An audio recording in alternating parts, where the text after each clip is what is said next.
Dale. Bueno, Juan, bienvenido a la presentación del Siesta del miércoles 4. Es un placer recibirte. Para los que no lo conocen, es un gran bolsilludo, así que eso también ayuda a que sea de mejor calidad la charla. Y bueno, la verdad que vamos a presentar clustering en series de tiempo. Bienvenido, Juan. Bueno, bárbaro, muchas gracias. Gracias por la invitación. Y bueno, vamos a hablar un poquito de clustering en serie de tiempo. Les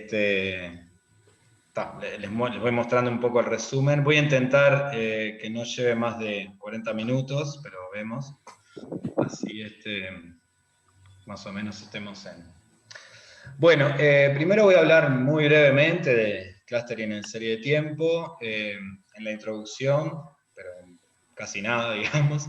Básicamente la charla quiero mostrar dos técnicas que tienen que ver con clustering justamente en serie de tiempo. La más popular es esta, el Distance Time Warping, DTW.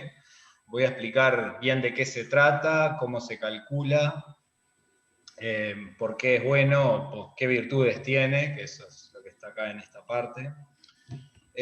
Una pequeña variante, esto voy a ir un poco por arriba, pero es una pequeña variante, llegado el momento del Distance Time Warping. Y voy a mostrar otra técnica, que es esta, Shape Based Distance. Esta técnica es bastante reciente, es de 2016, que la voy a comentar, y al final voy a mostrar los resultados con datos sobre las curvas de acumulados de muertes por el COVID en América del Sur y en el mundo. ¿Tá? Es más, esto último es más que nada para mostrar la técnica, esto no es ningún análisis fino ni nada que se le parezca, ¿no? Es mostrar un poquito la técnica, cómo funciona, qué dio, yo qué sé, en fin. Y al final voy a comentar un par de cositas que se me ocurre que se pueden trabajar a futuro a partir de estas cosas. ¿Tá? Pero bueno, eso va a ser bien para el final. Y en el final voy a mostrar 3 o 4 referencias donde está sobre todo la gente que ha presentado estas técnicas y una referencia de unos autores, ya me olvidé bien de dónde eran, de Italia creo, donde les robé varias figuritas que están en esta presentación, así que bueno, por lo menos están citados ahí. Así que bueno, arrancamos entonces con la introducción. Bueno, en la introducción, a ver, yo voy a cerrar esto, ahí va. Bueno, un par de comentarios así como para ir pensando un poco de por qué es necesario usar técnicas particulares de clustering para cuando los datos son series de tiempo. Bueno, primero, en realidad la palabra necesario no está del todo bien. Debería decir por qué es útil, porque no es que sea necesario. Uno puede hacer clustering con serie de tiempo con las técnicas habituales. ¿Tá? Lo que ocurre es que la serie de tiempo tiene mucha riqueza. Cada dato, un dato de una serie de tiempo observada es toda una curva, y en sí ese dato tiene mucha riqueza. ¿Tá? Si uno hace clustering con vectores de R4, por decir cualquier cosa, edad, altura, peso y presión arterial de una persona, para muchas personas, una cosa es hacer clustering con datos de R4 y otra cosa es clustering con datos de R300, o que son en definitiva como curvas. Como les decía, cada dato, cada curva tiene mucha riqueza en particular, y entonces se pueden pensar en medidas de similitud o disimilaridad particulares, ¿no? Para que tengan en cuenta ese tipo de cosas. ¿Tá? Bueno, acá les comentaba algo que justamente muchas veces son muy largas, entonces tienen que estamos en espacios de dimensión alta. De hecho, en realidad, si bien en la vida real uno ve todo finito y discreto, en realidad uno puede verlo como curvas continuas, y en realidad en la teoría estamos en dimensión infinita.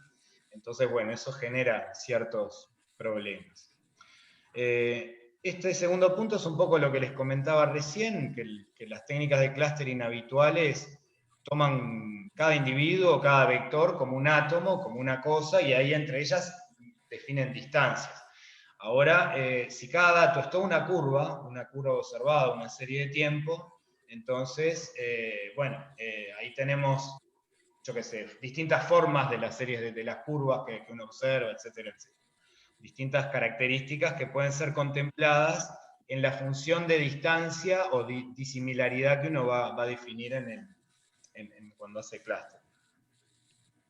Entonces justamente acá al final les escribía que, bueno, que cada dato tiene mucha información, hay estructura, y entonces esto podemos tomar como criterio de homogeneidad o de medida de similaridad o disimilaridad alguna medida que observe esa estructura interna de dicha serie. ¿Tá? Básicamente se pueden hacer tres cosas, así a grandes rasgos en clustering en serie de tiempo. Dos de ellas, la primera es la que más me voy a referir hoy, que son en observar la curva, justamente.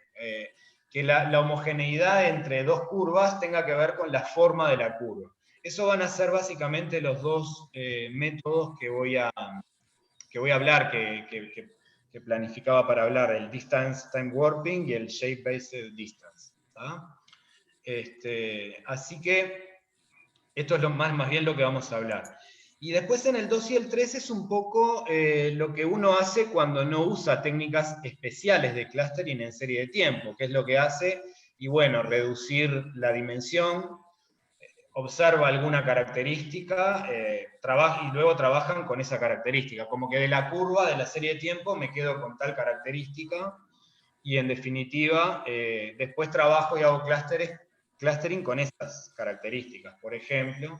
O también una cosa que se hace bastante es ajustar modelos, por ejemplo, ARMAS 2.2, por decir algo, mirar el conjunto de parámetros y hacer clustering con los parámetros. Entonces uno dice, bueno, si estas curvas tienen estos parámetros y estas otras curvas tienen otros parámetros muy distintos, ahí hago clustering con los parámetros. Entonces hago los clustering de esa manera.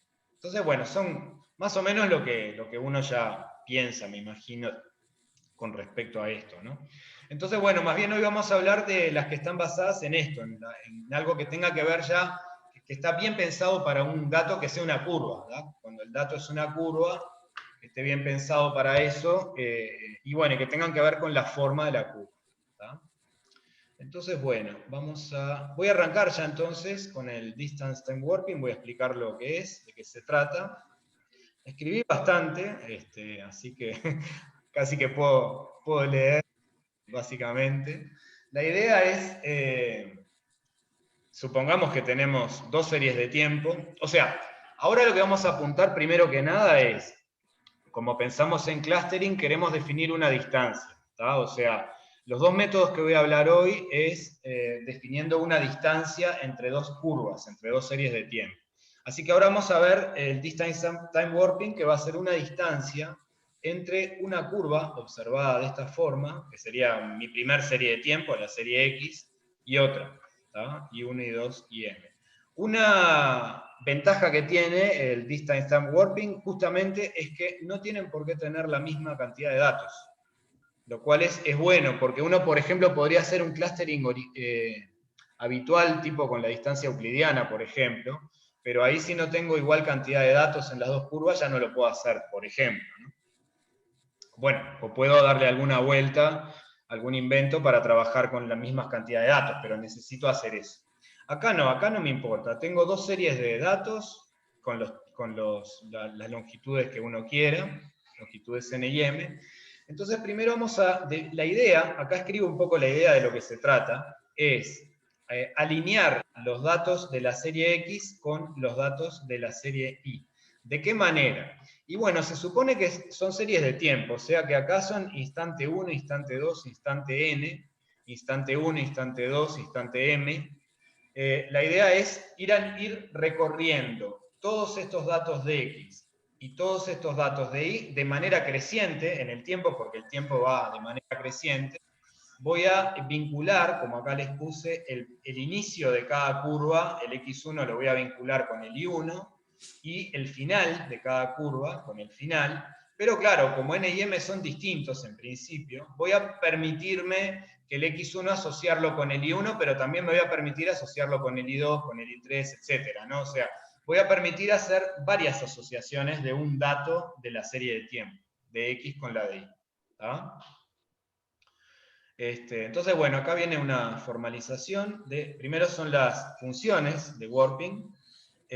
Imaginen que tenemos acá el conjunto de índices. Claro, vean que para hacer la asociación no me importan por ahora los X. Me alcanza con asociar los índices 1, 2, n de la serie X con los índices 1, 2, m de la serie Y.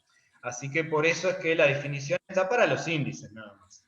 Después, estos van a ser los índices de mi serie X y estos van a ser los índices de mi serie Y.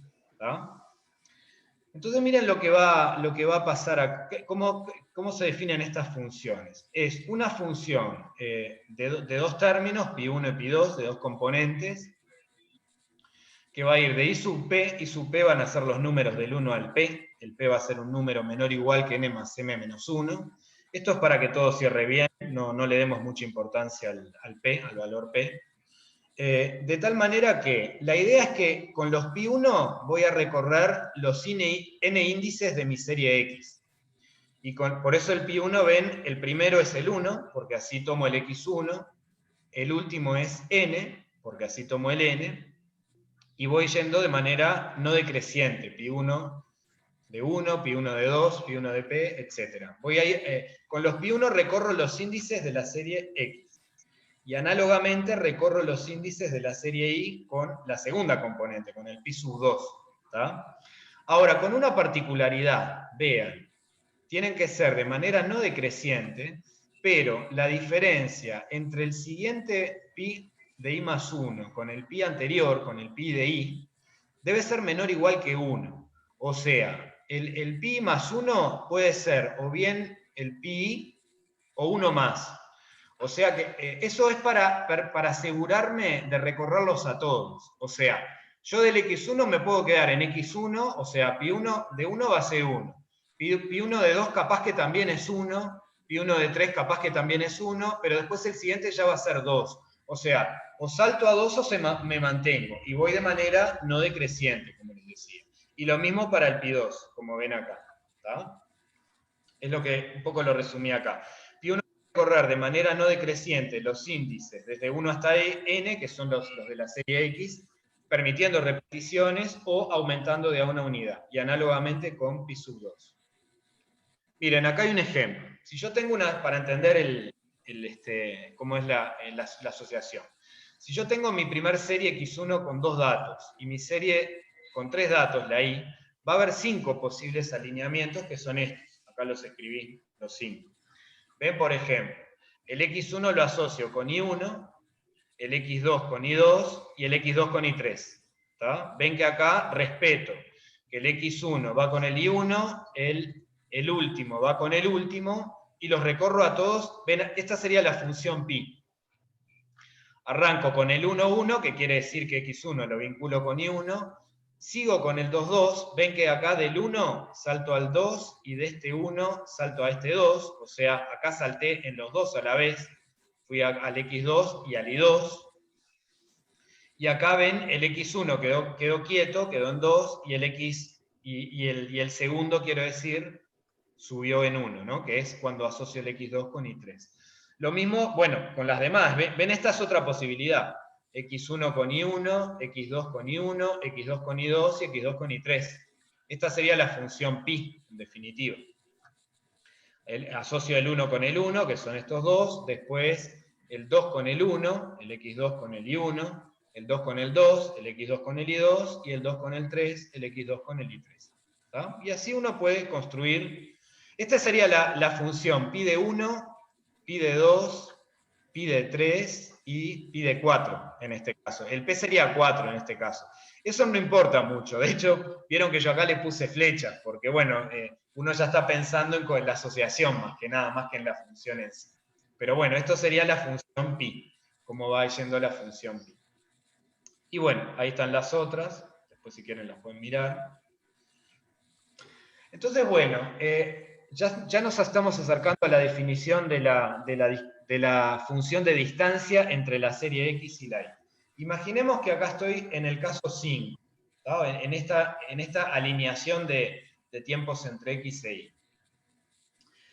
O sea, el x1 con y1, el x1 con y2, esta flecha acá quiere decir x1 con y2, con y3, perdón.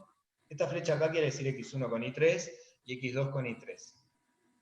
¿Cómo puedo definirme una distancia entre estas dos series con estas asociaciones? Y de una manera bastante natural. O sea, hago la diferencia de estos dos, de x1 con y1, la diferencia de x1 con y2, la diferencia de x1 con y3 y la de x2 con y3. ¿Ven? Eso lo escribí acá. En el caso 5, del ejemplo anterior, damos una medida de la discrepancia entre esas curvas calculando esta cantidad. Hago las diferencias, el x1, le hago las diferencias con todos los i's a los que lo asocié, que fue con el i1, el i2 y el i3, y el x2 con el i3. ¿Tá? Y bueno, y en general, dado un alineamiento cualquiera, podemos decir que la discrepancia entre la serie X y la serie Y, dado ese alineamiento pi, o sea, una vez que definí, que en el ejemplo 5 era este, una vez que definí el pi, lo defino de esta manera. Hago la suma, es lo que está acá, escrito de manera teórica nomás. O sea, hago la diferencia, todas las diferencias entre los índices que recorre el X, por eso el pi1, y los índices que recorre el Y, por eso el pi2 acá. ¿Tá? Desde 1 hasta P, que P es la cantidad de sumandos, digamos, que son la cantidad de valores que tiene el pi, que toma el valor pi. Claro, obviamente esta discrepancia es para esta alineación. Yo podría hacerme la discrepancia para esta alineación, la discrepancia para esta otra, etc. Entonces, ¿cuál es la idea? Y tomar la discrepancia en la cual se parezcan más las dos curvas. Entonces, el distance time warping va a ser... ¿viene después? Viene después del dibujo. Ahora vuelvo atrás del dibujo, no me di cuenta. La definición entre las dos series ahora es así. La distancia entre X e Y voy a hacer el mínimo de estas distancias entre X y Y cuando pi varía en todos los posibles alineamientos entre los índices de X y los índices de Y. ¿Tá? O sea, el mínimo de estas cantidades. O sea, en nuestro ejemplo de acá haríamos todas las discrepancias posibles, ¿tá? De las cinco discrepancias posibles, y me quedo con la más chica, porque es como que va a ser la que el tiempo para las X me lo va a asociar de mejor manera con la curva Y. Miren, acá hay un gráfico más lindo, ya para datos un poco más lindos, digamos. Acá. Este es el primer gráfico robado a uno de los que referencio abajo, después les digo quién. Ven acá, si uno toma la distancia entre estas dos curvas, con la distancia habitual, la euclidiana, o sea, que eso sería como hacer clustering con la distancia euclidiana.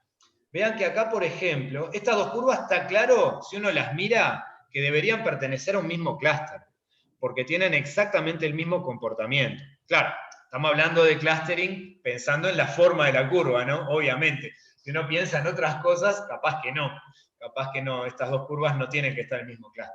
Pero pensando en la forma de la curva, obviamente estas dos curvas son iguales. De hecho, creo que son idénticas y están trasladadas.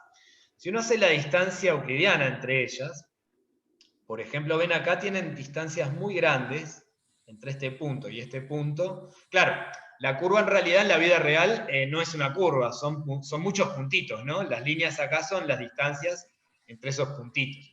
Acá ven, cuando yo hago la distancia euclidiana, voy a hacer la distancia entre el elemento vigésimo, por decir algo, que es este de acá arriba, con el vigésimo de acá, que es este de acá abajo. Es grande esa distancia, pero en realidad este punto yo lo debería asociar con este. Este pico lo debería asociar con este con este, etc.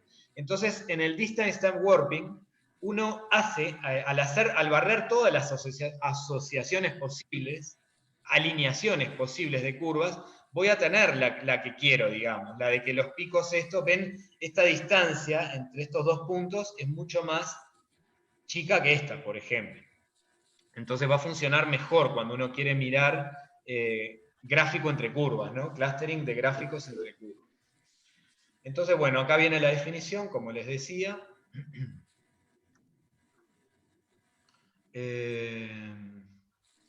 Bueno, acá les expliqué un poquito lo que vengo diciendo. O sea, el distance time warping, la traducción quiere decir algo así como deformación del tiempo. Porque claro, de alguna manera, al permitir, cuando yo les decía acá, al permitir que el X1 asociarlo con el Y1, con el Y2, con el Y3, etc., es como que estoy deformándole el tiempo a una de las series para poder compararlas entre sí.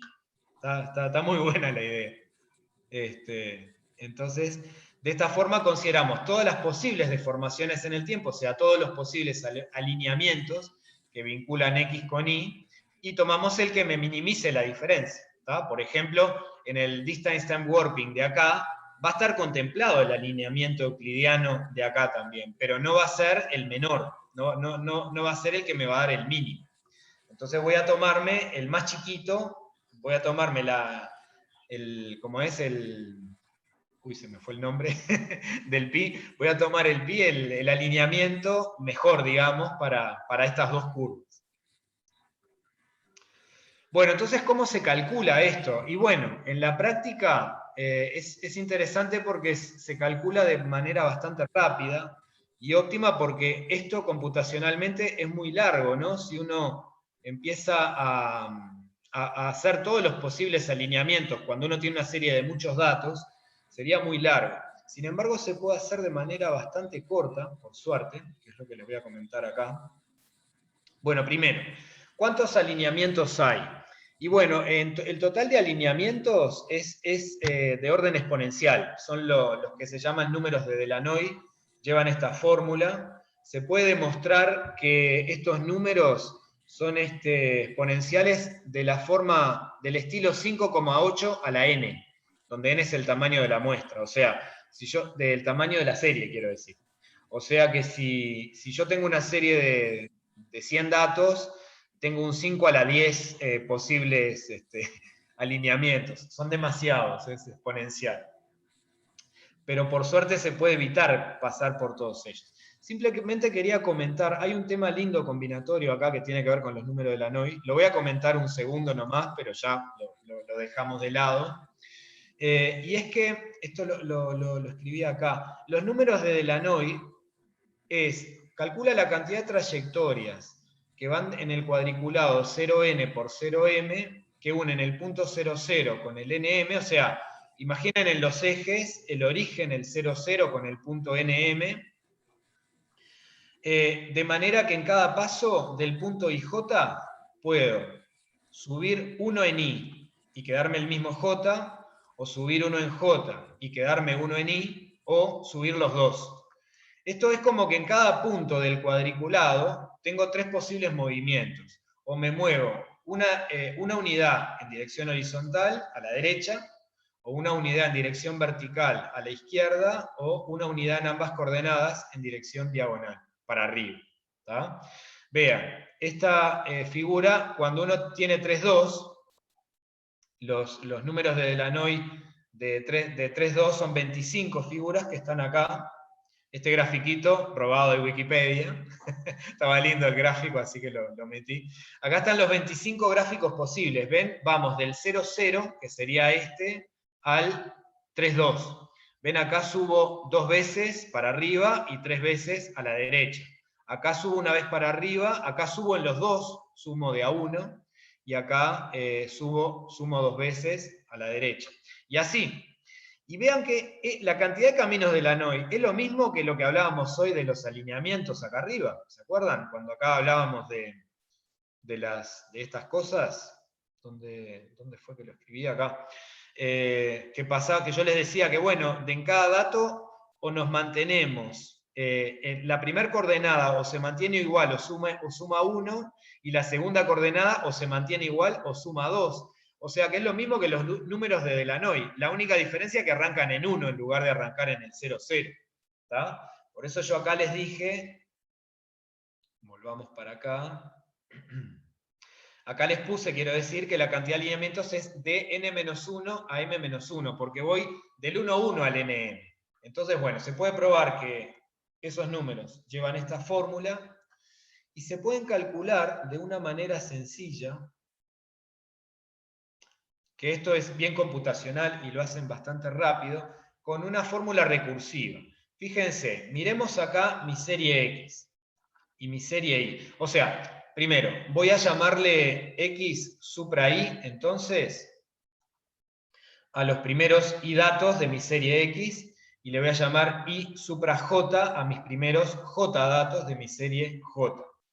Entonces, vale esta relación para calcular la distancia entre la serie X supra I con la serie I supra J, que le llamo D I sub J.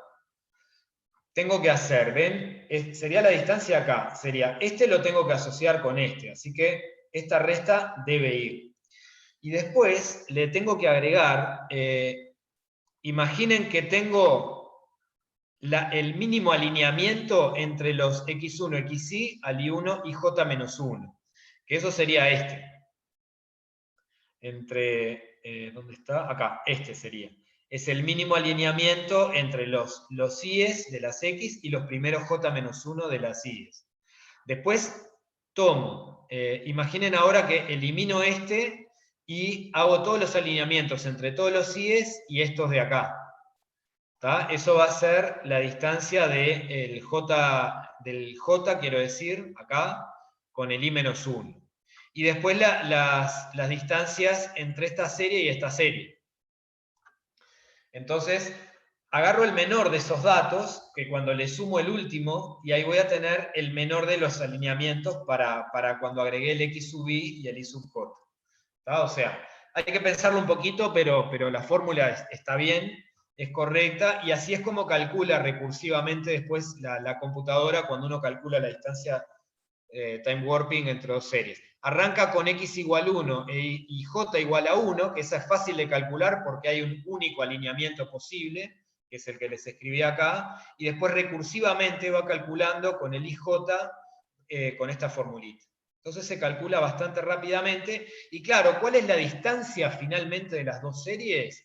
Y bueno, la distancia es cuando llegue al i igual n y al j igual m. O sea, el último elemento, digamos, de esta matriz de distancias es el valor que estoy buscando, es la distancia entre las dos series. ¿Tá?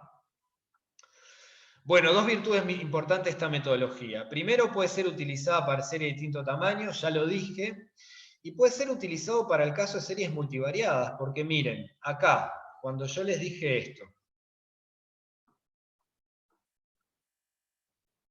cuando les digo esto acá, yo acá en lugar del valor absoluto, los x1 y 1, x2 y 2, etc., podrían ser vectores, o sea, la serie podría ser multivariada. X1 podrían ser vectores de R4 y 1 de R4, etc. Si yo acá cambio el valor absoluto y pongo una distancia entre elementos de R4, vale exactamente lo mismo. O sea que esta es una polenta muy importante del método, que es el de poder aplicarlo a series multivariadas también. Eso está muy bueno del tema. Bueno, ya pasó un montón de tiempo, así que me voy a omitir esto de las restricciones. Estos son muchos cálculos y mucha investigación que se ha hecho para achicar el tiempo computacional. No, ya no hay tiempo de esto, pero es restringir un poco. ¿Ven? Acá está el clásico. Ven que acá, de cada punto, claro, tengo que hacer todos los alineamientos posibles, tira flechas para todos lados, y acá está el restringido, o sea, le dejo para cada punto algunas flechitas, para atrás o para adelante, pero no todo. Es para ganar tiempo computacional, básicamente. Esto me lo salteo. Esto tiene que ver con cómo me salteo datos para esa ventaja computacional. Bueno, en 2011 Marco Cuturi hizo una diferencia, es re parecido, pero en vez de tomar el mínimo, aplica una función kernel y toma todas estas, que se llama, no hay tiempo, no lo voy a hablar mucho tampoco, GA de Global Alignment, y también funciona. Y esto, como les dije, es otra que me la voy a saltear también. Siempre me gusta escribir de más por si hay preguntas, inclusive después de última. Pero bueno, esto es algo que plantearon en 2015, que es también para ganar un poco de tiempo computacional, tomar los centroides como uno solo como un dato representativo en lugar de promediar, por ejemplo. Bueno, así que está, eso lo dejo. Eso es mucho material, como se imaginan. Quiero comentar a ver si en 5 minutos comento este otro método que es bastante sencillo y les muestro la aplicación. Así más o menos redondeo en 10 minutos. Termino más o menos en 10 minutos. Bueno, esto la verdad me sorprendió que haya sido tan reciente, es de 2016. El Distance Time Warping tiene muy buenas aplicaciones, según estuve leyendo, en reconocimiento de imágenes, de audio y de speech.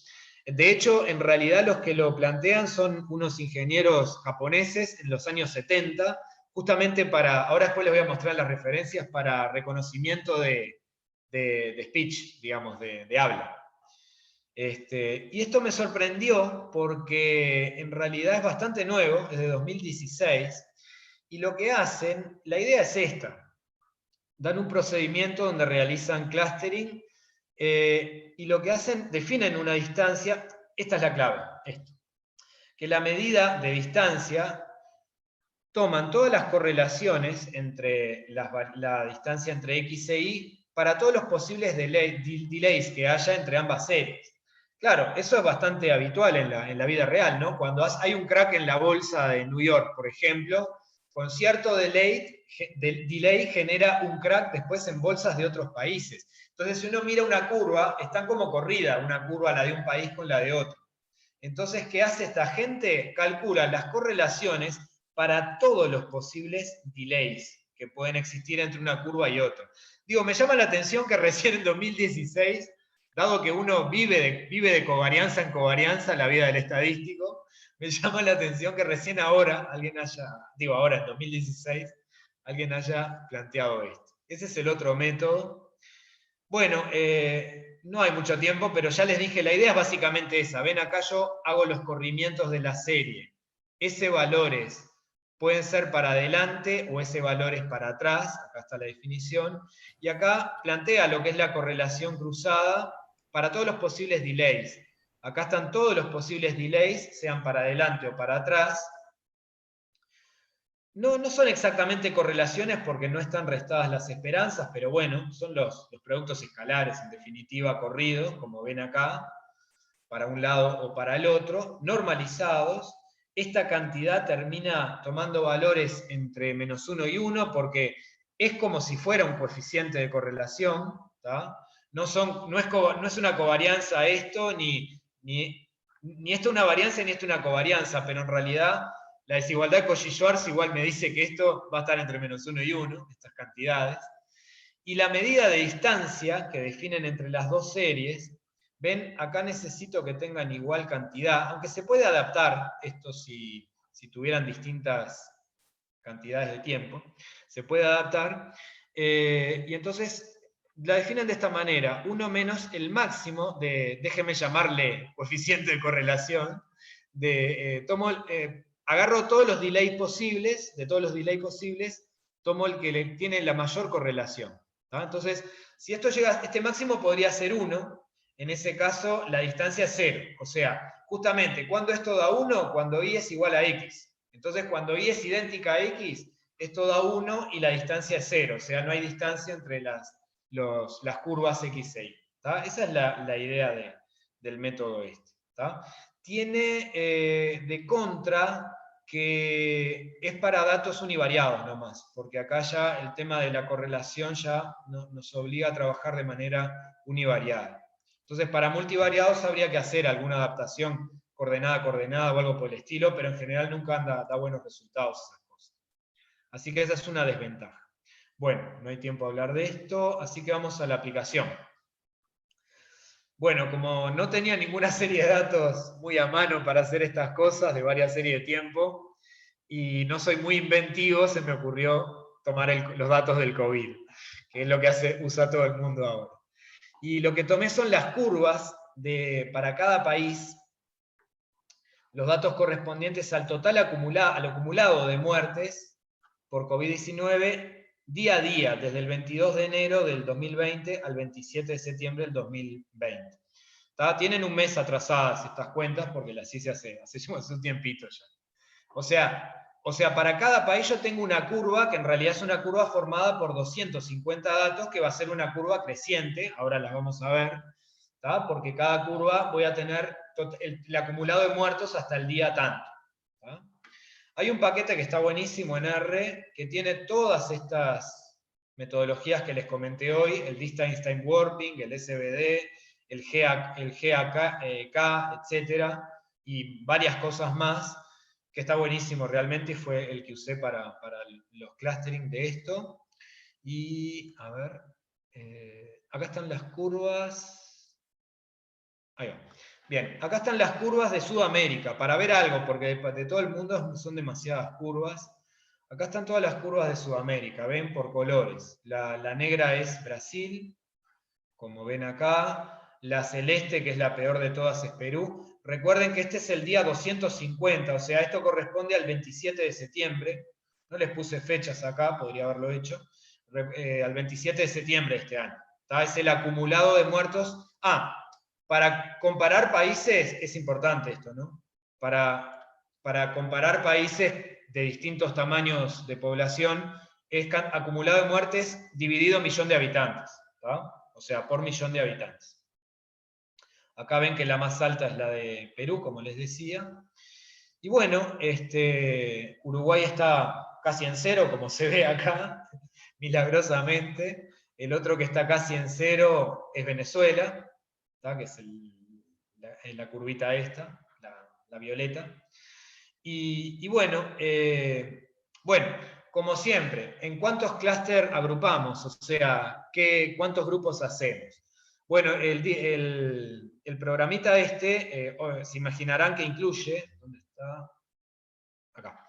El programita R se imaginarán que incluye un cálculo de estas medidas, y acá usé varias medidas, hay más, para que me dé la cantidad de agrupamientos posibles. O sea, el primero es coeficiente silhouette. La flecha para arriba quiere decir que cuanto más grande el coeficiente, mejor es el agrupamiento. Entonces, ven en negrita, silhouette me dice que mejor tomar 2 grupos que tomar 3, 4 o 5, por ejemplo. Este es un índice muy usado y con buenas propiedades, por lo que estuve leyendo por ahí, por lo menos en simulaciones y en muchos casos, el de Kalinsky. También, cuanto más grande mejor, también da claramente más grande para 2 grupos que para 3 o más. Y bueno, hay un par más que ya estamos muy en la hora, me los voy a saltear. Este último, dan todos cada 2 grupos, salvo este último, que es uno propuesto por un agente de España, que bueno, acá la idea es el menor posible, por eso está en negrita la idea es que sea el menor. Este índice sugeriría 4 grupos. Bueno, al final hice con 2. La metodología de Couturi, que les dije de 2011, también sugiere 2 clusters. Con COP sugiere 5. Bueno, en fin, dan parecidos los resultados. Acá les puse, por si alguien preguntaba algo, cómo se definen estos índices y el año. Acá está el dendrograma por países. Acá se ve claro también, bastante claro, los 2 grupos, ¿no? O sea, si uno corta por acá, están claramente diferenciados 2 grupos. Si uno ya pone la vara más por acá, ya están más mezclados, ¿verdad? Podrían ser más grupos, pero están más mezclados. A mí me resulta bastante clara esta. Si bien esto es muy visual, muy personal de lo que opine cada uno, me parece bastante claro un agrupamiento acá de dos grupos. Y bueno, acá estarían clasificados en 2 grupos según la metodología del Distance Warping. Acá estarían los clusters. El 1 es color negro, como ven. Brasil, Colombia, Perú, Chile, Bolivia y Ecuador. Y en rojo están claramente los de abajo. Yo creo que después que veo esta diferencia, si quieren después lo hablan y me dicen qué opinan, pero me gustó ver esta diferencia, me pareció clara. No olvidemos que el Distance Time Warping mide distancias entre las curvas, o sea que parece lógico que de alguna manera estas curvas siempre estuvieron por arriba, las negras de las rojas. Entonces, en ese sentido, me quedo conforme con esta. Me deja contento, digamos, me deja conforme más que contento ver un clúster así de países en Sudamérica. Acá viene el clúster en 2 grupos también, según SVD, que también, según SVD, eran 2 grupos, lo que sugerían. Y acá ya no está más mezclado y ya no lo entiendo tanto, ya por lo menos me cuesta interpretarlo más. Quizá me cuesta más porque, si bien el método se llama forma de la curva, no son tan forma de la curva para mi gusto, son correlaciones entre las curvas. Entonces, yo lo asocio más el formato de la curva al distance time warping que a este. Pero bueno, digamos, esto es lo que dio los dos grupos. Uruguay está en el de Brasil, están casi todos los saltos. El negro de acá abajo está Uruguay con este. No sé, no, me dejó dudas, pero bueno, es lo que dio el SBD. Bueno, acá les pasé pintado los dos clústeres con la distancia time warping: Uruguay, Paraguay, Argentina, Venezuela, la Guyana Francesa, Surinam y la Guayana en un clúster, y bueno, Brasil, Perú, Colombia, Ecuador, Bolivia y Chile en la otra. Y después, bueno, si uno trabaja con bueno, hay más países en el mundo, pero algunos eran muy chiquitos y no me quedaba claro el tema de los datos, así que los eliminé. También sugieren dos grupos, las medidas, salvo esta medida más moderna, de 2010, como les decía. Esta medida sugiere 11 clústeres, y yo hice un gráfico, voy a mostrar unos dibujos ahora con 11 clústeres, mapas más bien, más que dibujos. Son muchos países, así que dije, bueno, a ver, a los 175, vamos a separar en 11 grupos, y ¿qué países quedan en el mismo clúster que Uruguay a nivel del mundo? Ya les digo, acá está prácticamente todo el mundo, salvo pequeñas islas o países muy pequeños, que por algún motivo no me quedó claro y eliminé los datos. Entonces, bueno, vamos a mirar los gráficos ahora voy a mostrarles mapas y van a ser los países por continente que están en el mismo clúster de Uruguay. Por ejemplo, de América Central quedan en el mismo clúster de Uruguay Haití, Cuba y Nicaragua. Son solo esos. De América del Norte ninguno. Ninguno queda en el mismo clúster de Uruguay. Después de África casi todo. Casi todo África está en el mismo clúster de Uruguay, salvo países muy poblados como Nigeria, que es el más poblado de toda África, Marruecos y Egipto, y Sudáfrica, que tiene 60 millones de habitantes. Se nos coló Namibia, que tiene 2.800.000 habitantes, pero bueno, digamos, salvo los países bastante más populosos, digamos, está casi toda África en el mismo clúster que Uruguay, incluido Madagascar, ¿no? Bueno, estos Asia, China, Mongolia, Indonesia, Taiwán, Sri Lanka, Yemen u Omán, nunca me acuerdo cuál es cuál de estos dos, ya me olvidé. Y de Europa, unos poquitos países de Europa del Este, lo cual es esperable, ¿no? En ese sentido también, si se quiere, es esperable que Uruguay no esté en los mismos clústeres de los países que han tenido grandes problemas, por lo menos. Bueno, y acá... y el trabajo a futuro que les quería comentar. Hay dos cositas que se me ocurren que estaría muy bueno trabajar y que son ideales como para hacer una pasantía de fin de curso o algo así, o trabajo de investigación inclusive, quizás. Uno es comparar las medidas de bondad de agrupamientos a series de tiempo. Vi que no hay hecho eso. Vi que hay trabajos de este estilo que básicamente se tratan de simular datos, que uno ya sabe de qué poblaciones son y ver qué me dice, y de cuántos grupos son, y ver qué me dice Silhouette, qué me dice Kopp, qué me dice Kalinsky, etc. Y ir comparando a ver quién anda mejor. Bueno, esto sería algo sencillo de hacer, está todo bien aplicable en la mano con los programas de R del DT-Class y del DTW-Class, quiero decir. Y bueno, sería un trabajo lindo para hacer, que estaría bueno ver qué es lo que da cuando uno compara estas medidas en series de tiempo. Y después se puede trabajar con una medida, ya no hay tiempo de que lo comente, pero después, si a alguien le interesa, lo puedo comentar. Se puede hacer una medida de distancia entre dos series de tiempo que tenga que ver con medidas de recurrencia. Yo había hablado de gráficos de recurrencia en el seminario del año pasado, pero bueno, no creo que la mayoría de ustedes estén, y los que estén no creo que se acuerden de qué era. Pero bueno, esto daría capaz para plantearlo con más tiempo. Pero se puede calcular bastante fácilmente, es una medida con recurrencias, y me parece que puede arrojar buenos resultados. Y esto no está hecho porque esta distancia no ha sido usada para clustering, la distancia de porcentajes de recurrencias. ¿Tá? El año pasado yo estas cosas las usé con buen éxito, por suerte, para un test de independencia, que fue de lo que hablé el año pasado, y yo creo que se puede adaptar para usarlo como distancia de clustering y ver qué da. Digo, capaz que da bien, capaz que no da mal. Esto sería investigación ya porque no tengo ni idea lo que pueda dar. Le tengo fe porque bueno, no sé, para el test de independencia me hizo agarrar un poco de viento en la camiseta con las recurrencias. Me parece que pueden estar muy buenas para otras cosas y que hay que aprovechar y sacarles el jugo. Y después, bueno, obviamente, este punto 3 es medio obvio. Cualquier gente que trabaje con series económicas o médicas o de lo que sea, de cosas que puedan tener interés para Uruguay, también estaría bueno de aplicar este tipo de cosas porque son bastante sencillas de aplicar. Bueno, y al final les puse un poco algunos de las referencias. Estos son los trabajos, ven acá acelerando el distance time warping, es una variante de 2015, el trabajo de Couturi, de los GAK, que plantean 2011.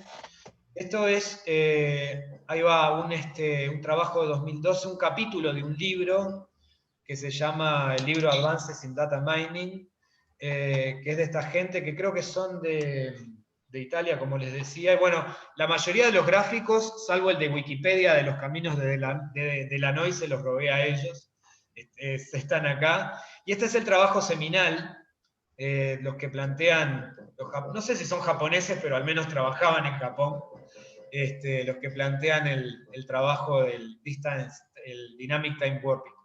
¿Tá? Que justamente, ven acá lo plantean para reconocimiento de palabras, ¿no? de hablar, digamos. Bueno, y el cartel de gracias no está, así que ya terminé. Perdonen, se me fue un poco el tiempo de más, pero está. No sé si sigo de anfitrión o sos vos, Sosa, ¿cómo hacemos? No, seguís vos. O sea, Juan, muchas gracias. Bueno. Perdoná que te dejé tirado, se me desconectó y me tuve que No, conectar tranqui. con mi usuario, así que no te Tranqui. pude ayudar ahí. Muchas gracias, Juan, y abrimos el espacio de preguntas. Te vi muy colapsado con el tiempo, Juan, era tranquilo. Dale. Bien, dale. Ramón. Dale, decí vos mejor porque yo no... Dale, hola Juan, ¿cómo andás? Hola, ¿qué tal? Por el trabajo. Te felicito por el trabajo. Gracias. Nada, dos preguntas. Y en todo caso, capaz que contar, ya que dijiste el tema de trabajar con series económicas. Yo hace tiempo que vengo trabajando con estas series económicas vinculadas al gasto en turismo y la cantidad de gente que nos visitan en el turismo, digamos, receptivo. Ahí lo que tenemos son datos que salen de la encuesta continua de hogares que genera un módulo para el Ministerio de Turismo, y a partir de ahí lo que tenemos hicimos un trabajo sobre cómo agrupar de alguna manera los destinos a lo largo de 17 años, en función de la cantidad de dólares que gastan en dólares constantes, dólares corrientes. Ahí hay una discusión con el Ministerio de Turismo en cómo ellos publican el gasto.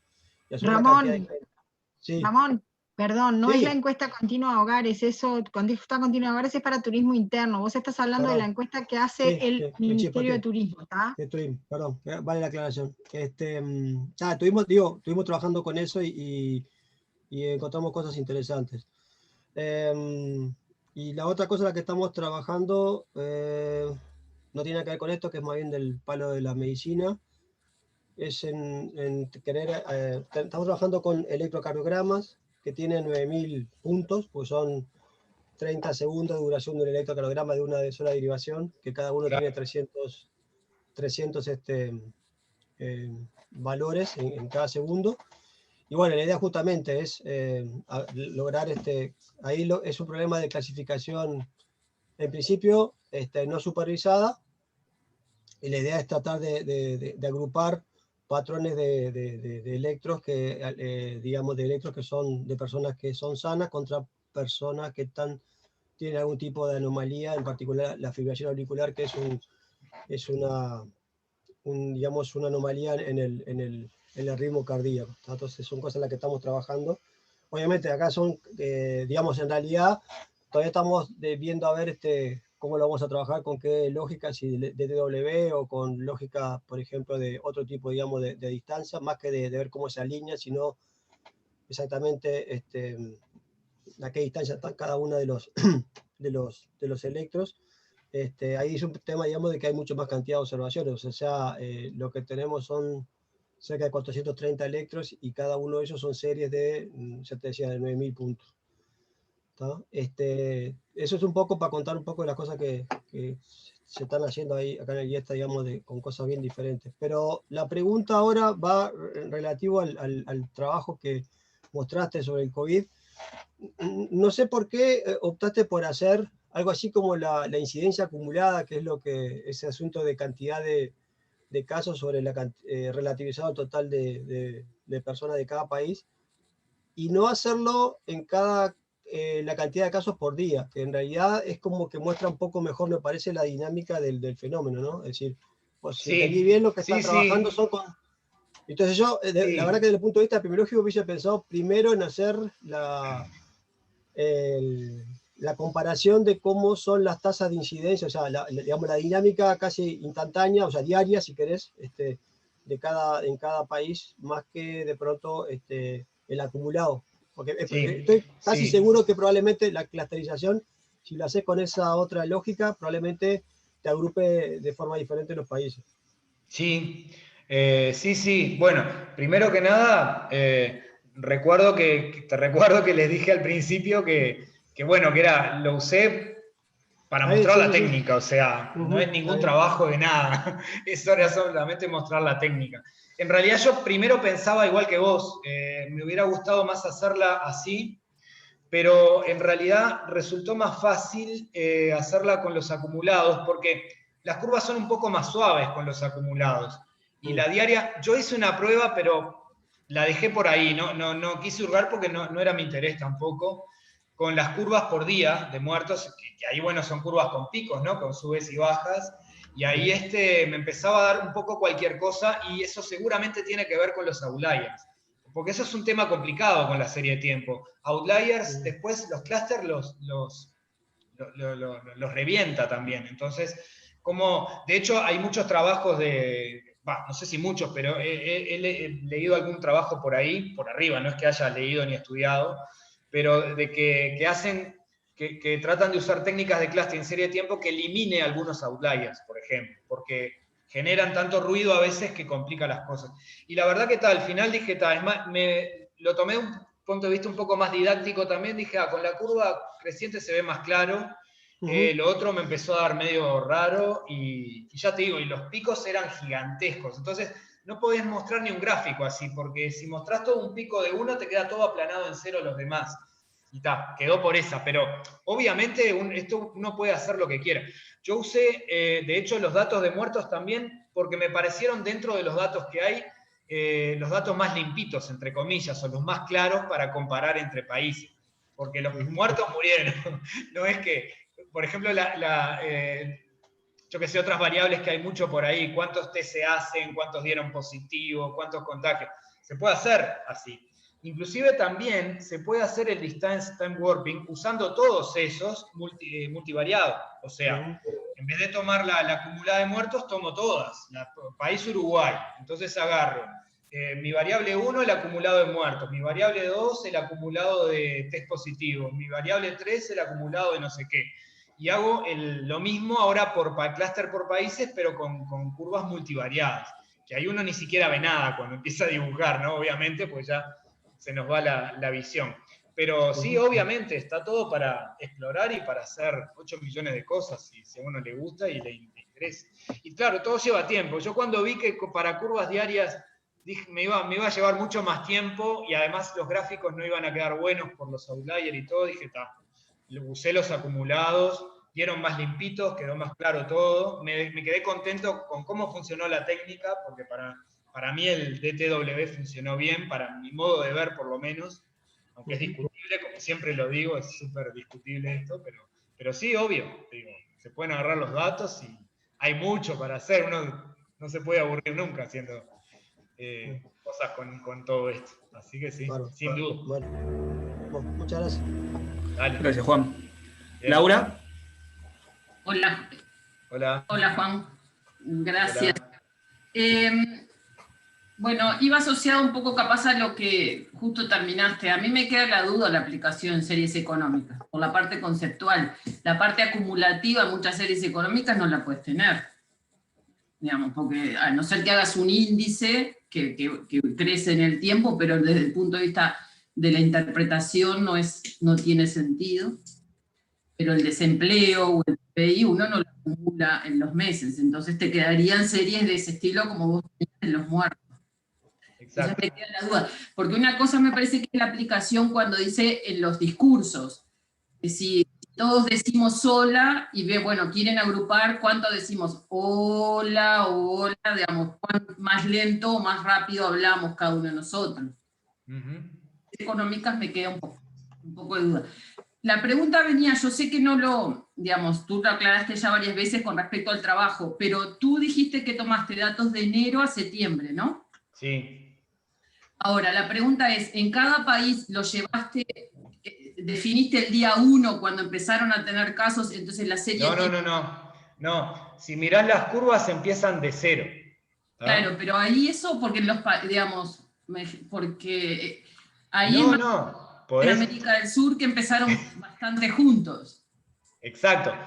Todas arrancan, las de América del Sur, si mirás el gráfico, si quieren voy para atrás, pero no sé si dejé de compartir. Si mirás el gráfico, todas arrancan en 0 al principio. Obviamente podés empezar a mirar las curvas y compararlas. Ya les dije, yo solo quería mostrar la técnica, nada más. No, obviamente. A mí no es un estudio estadístico, desde el punto de vista epidemiológico, nada como dice Ramón, es cuando todos empezaron su día 1. Exacto.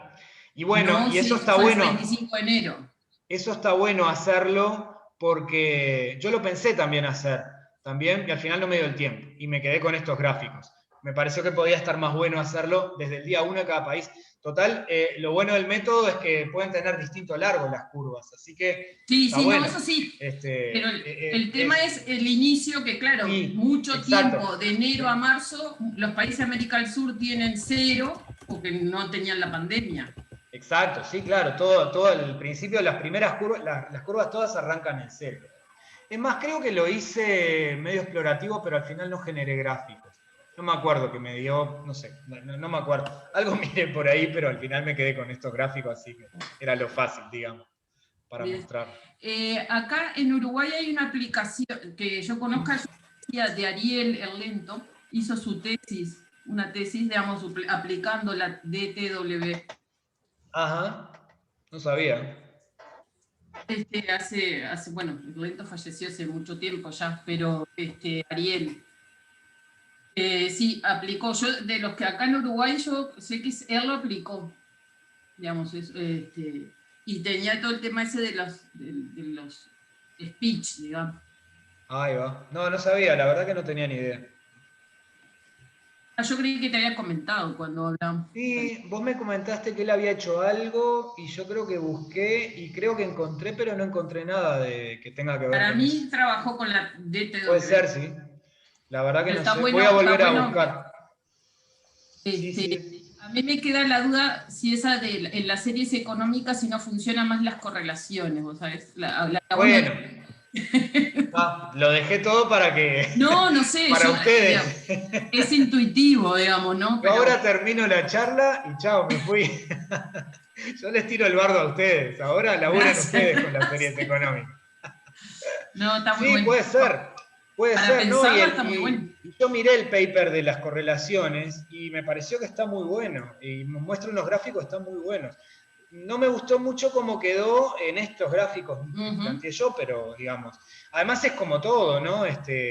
Según el área, probablemente para determinadas series va a andar mejor una cosa que otra, eso está claro. No, yo no lo sé, mirá que, digamos, estoy hablando desde más intuición y capaz que nada que ver, hay que trabajarla. Claro. Gracias, Juan. Bien. Gracias, Laura. Sebastián, que me pidió una pregunta. Hola, Juan, buenas tardes. Hola.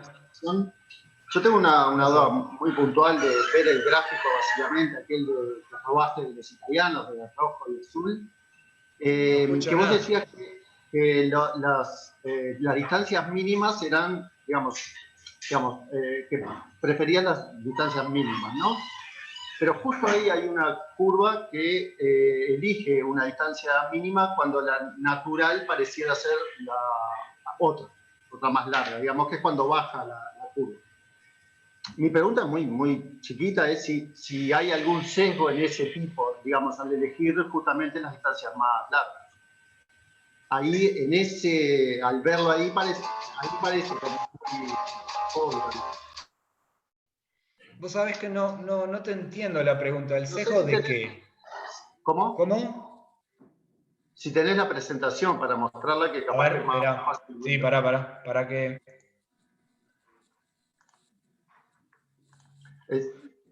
¿Cuál gráfico decís?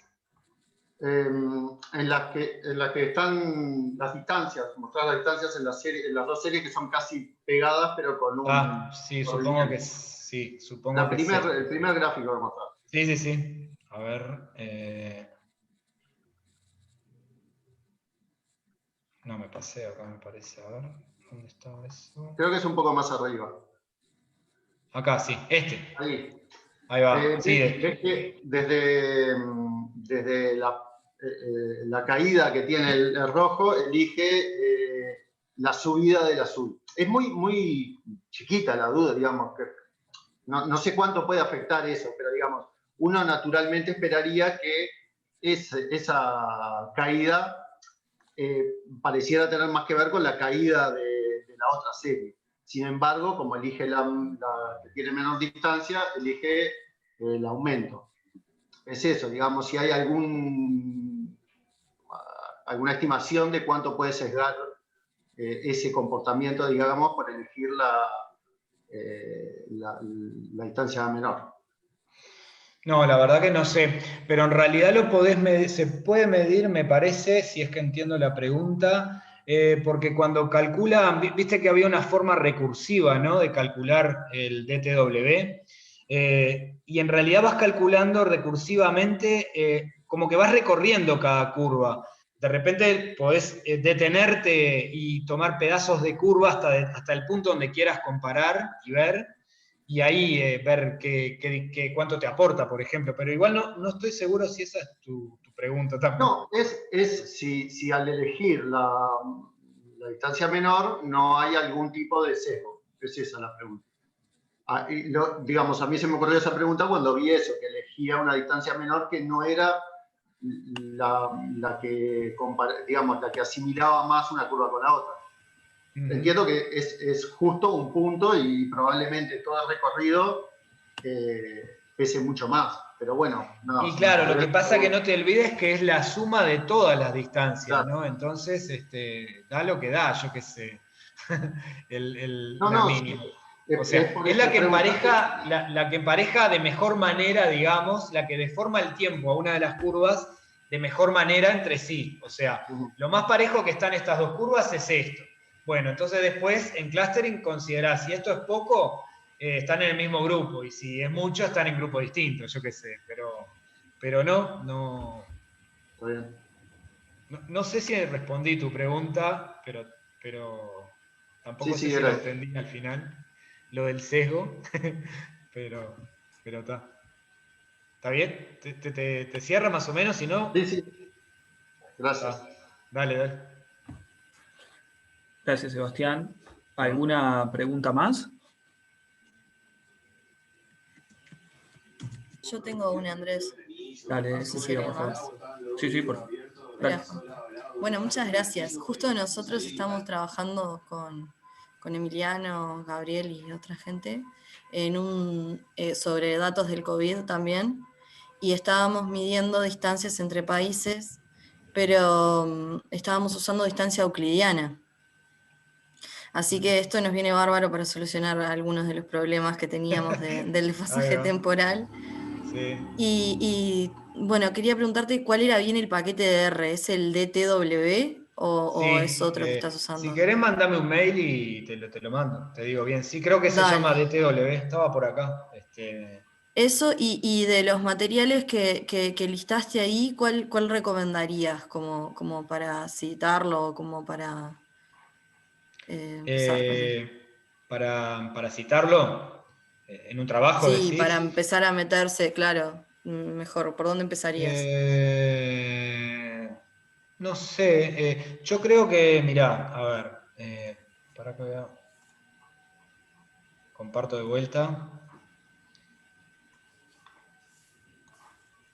Mira, este capítulo del libro está muy bueno, el de 2012, que de hecho saqué varios gráficos, está bien escrito, está bastante bueno, creo que tiene 15, 20 páginas o algo así.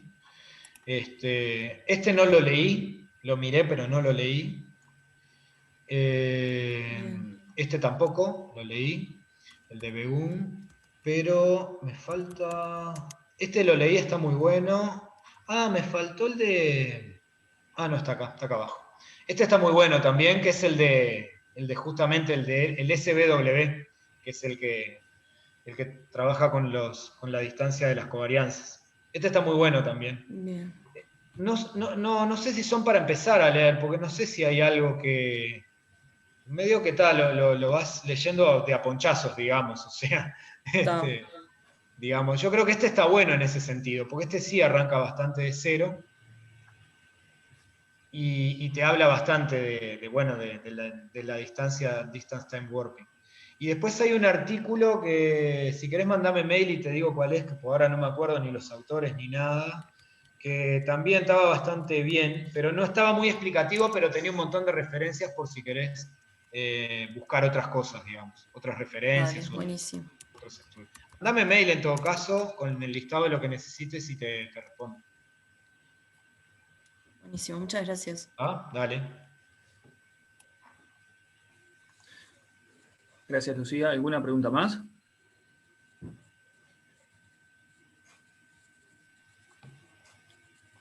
Juan, te hago la última y capaz que es media mala la pregunta, pero está. ¿Por qué vos decís de que te parece que están buenos los resultados en el caso del clustering, que te dan 5 curvas, o sea, que te separa los clústeres en las 5 curvas que terminan por encima versus las otras 5 que terminan por debajo? Bueno, no, digamos, a ver, esto yo creo que es, como les decía, es subjetivo, primero, porque la subjetividad arranca desde el momento del método que uno va a hacer el clustering, sobre todo con la función de distancia que va a hacer. Depende de que uno quiera mirar, digamos. En el distance time warping mira distancia de las curvas. Las curvas en este caso todas tienen la misma cantidad de datos. Entonces, de alguna manera, si yo miro el gráfico de las curvas, no sé, a mí me parece... Esperá que comparto de vuelta. Y de paso algo que había preguntado Laura para mirar dónde arrancaban con los ceros y todo eso. Acá.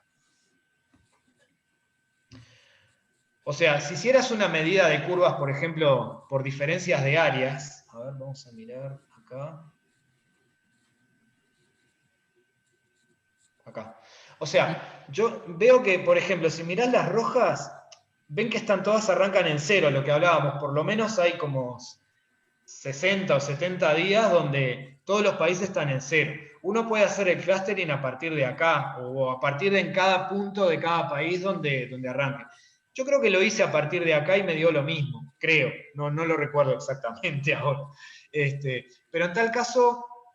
Quizá no da lo mismo porque las diferencias acá serían cero. Bueno, no sé, habría que pensar. Pero decía, uno en definitiva mira la distancia entre las funciones y uno mira acá que punto a punto las curvas negras están todas muy claramente por arriba de las rojas. En ese sentido digo que me gusta el resultado, porque el time warping me habla de forma de la curva, pero en realidad, si vos mirás la definición, calcula distancias punto a punto. Lo que pasa es que se alinea, pero después hace distancias punto a punto. Entonces, parece lógico que las curvas que están por arriba estén en un mismo clúster y las que están por abajo en otro. cuando tu medida cuando tu subjetividad lo que te interese es separarlas en ese sentido, que las diferencias punto a punto sean grandes o chicas, en ese sentido.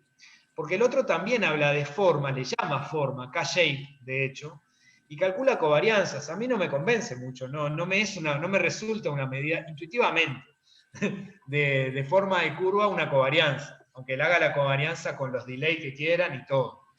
Es cierto que cuando dan iguales, es una medida, algo da, porque cuando dan iguales es cuando, como el coeficiente de correlación, cuando la y y la x son iguales. Pero entre medio es como que un recorrido todo más bien lineal. Entonces, solo por eso lo dije, pero ya les digo, es subjetivo. Yo qué sé, para alguien por ahí, por algún otro motivo, le parece más razonable este resultado. Yo lo miré y no le encuentro mucho a este resultado con estas curvas. Pero estas cosas yo creo que son muy exploratorias también. Está bueno aplicar todo lo más que uno pueda y después uno con el conocimiento de los datos que tiene cada uno, después ve que incluso agarra olfato, ¿no? Y dice, esto no me está gustando cómo funciona para estos datos, esto sí, yo qué sé, en fin. Pero hay mucha subjetividad en todo esto. Y en particular en lo que dije, de que a mí me deja contento. Esto me deja contento porque, repito, la distancia esta me termina calculando diferencias punto a punto de las curvas. Entonces, bueno, si hay dos grupos, y claramente la curva negra más baja está claramente por arriba de la más alta negra, por lo menos a partir de acá en adelante. Entonces, por ese lado me deja conforme, digamos. Yo qué sé, por eso lo dije, pero es muy subjetivo. Juan, ¿a qué países le murieron 200 personas en un día? Ecuador, 200 personas en un día. Ecuador o pará, a ver. Ecuador en un momento metió 3.000 en un día porque le faltaba. Por eso cuando Juan dijo que los datos de muerte son los de verdad, hay problema en el registro. Sí, claro. No, ni te preocupes. Hay que tener cuidado con eso. Te pasa con las series del COVID también, que hay días que ajustan y te dan datos negativos. Claro. En algunos países tenés que irlo viendo y limpiando. Ecuador es el salto este y el otro salto grande acá es Perú. Hay que hacerlo con la serie de Lucía. En octubre va a ser Argentina porque le pasó lo mismo. Sí, claro, estos datos están hasta, como les dije, hasta el 27 de septiembre. Sí, probablemente sí. Argentina cambió de clúster con esta metodología, probablemente, cambió de grupo. Porque estaba en nuestro grupo. También metió 3.500 en un día. Acá. Sí, estaba en nuestro grupo Argentina, acá lo ven. Es esta curva, creo. Uruguay y Argentina, el rojo. Creo, sí, es esta, la Argentina es este, hasta el 26 de septiembre, o 27. Sí. Bueno, ¿alguna pregunta más? Muchas gracias, Juan. Sí, buenas. Manuel, dale. Ojo el micrófono, que no lo puedo silenciar. Gracias. Buenísima la charla, Juan. Tengo una pregunta, si hay alguna extensión de esa distancia que la haga invariante ante, no sé, alguna traslación imagínate que le subís el nivel a una de las curvas y digas, bueno, en verdad, imagínate que tenés la misma curva y una es la claro, otra, claro. ¿no? Que digas, bueno, este es el mismo proceso que genera los datos, solo que hay una diferencia de nivel que no me importa. Claro. Si conoces alguna... Porque tengo entendido que es sensible a eso, ¿no? O sea... No conozco, pero capaz que hay, no sé, habría que ver, habría que averiguar. Y si no, bueno, el trabajo artesanal, ¿no? Siempre cuando estás con datos, de repente tenés que, a veces conviene normalizarlos de alguna manera y tener en cuenta ese tipo de cosas. Pero no sé, en principio así como técnica global, así no he visto. Buenísimo. No conozco. Perdón que vuelva a preguntar, pero las medidas que utilizan la correlación no estarían apuntando a tratarlas de manera similar a esas curvas, a esas dos curvas que están desniveladas, pero mantienen el mismo comportamiento. Sí, pero creo que la pregunta iba para el time warping, para la otra, ¿no? Me parece. Sí, La del SVD sí, porque están tan normalizadas. Ahí va. Ahí va, ahí va. Y además, si vos haces un corrimiento, como después haces las covarianzas con todos los delay posibles, ese corrimiento te lo detecta igual, o sea que no le va a afectar un corrimiento. Y una traslación tampoco debería, porque al SVD digo, ¿no? Porque es como una coeficiente de correlación. Entonces no le debería afectar. Al SVD, al time warping sí le afecta. Ahí habría que ver en cada caso qué hacer en todo caso. Buenísimo. Muchas gracias, Manuel. Bueno, ¿alguna pregunta más para ir finalizando? Si no, le agradecemos a Juan de nuevo. Muchísimas gracias, Juan. Bueno, gracias a ustedes por la paciencia y por estar ahí. Y bueno, nos vemos el miércoles a la misma hora, a las 2 de la tarde, que hablará Esther, y la charla se denomina Tablas exactas para la prueba de rangos de Friedman en el caso de empates. Bueno, nos vemos el miércoles, saludos. Muy bien, hasta luego. Chau, chau.